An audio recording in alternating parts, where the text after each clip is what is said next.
Hi there. I'm obviously back with another idea. So, one of the things that we'd briefly discussed is influencer marketing, and I have had a couple of thoughts about this. Obviously, you'd mentioned that there's a whole economy of small businesses outside our current bread and butter that are turning to other options, and it's a question of whether these are the businesses of the future who are going to be creating an income, creating jobs that we need to capture, and how can we become relevant to them? And is that through influencers? Influencers are obviously a long-term strategy, and picking the right ones is obviously important, but is the reason that some of them aren't with us is because they haven't heard of us, or they don't possibly see value, or they're part of other organizations? I don't know.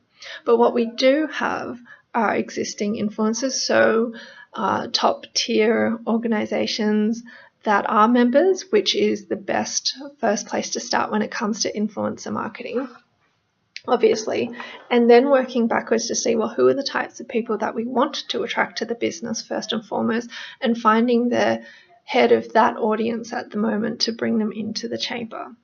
So what do we need to do in order to do that? Firstly, if we're looking at the lowest hanging fruit, are those larger organizations who are members already. And I think that this is not so much about influence, that this is more about leverage. How do we leverage our relationship with them, enjoying the benefits of membership, that we can start doing more joint campaign work over the long term to demonstrate what value we're bringing to them and their customers and their members, that we can, I guess, make that message holistic for all of the other business owners across Australia. So I think Qantas would be a great example. Westpac would be a great example. They obviously have small business networks.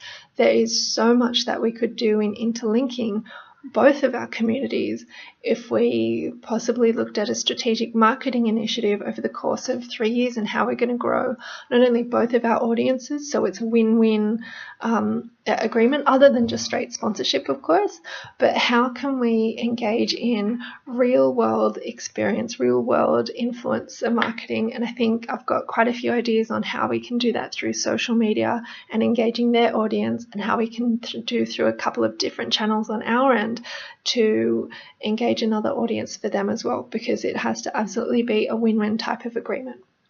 So those are thoughts on some of our existing members that I think we've got a lot of leverage bargaining power with them. The second are the business leaders of today who aren't with us at the moment. So I'm just thinking through things like Shark Tank, for example. Obviously, like the Naomi Simpsons and the Steve Baxters have large followings, and they all do influence policy at the moment, but why don't we get enough visibility to them at the moment?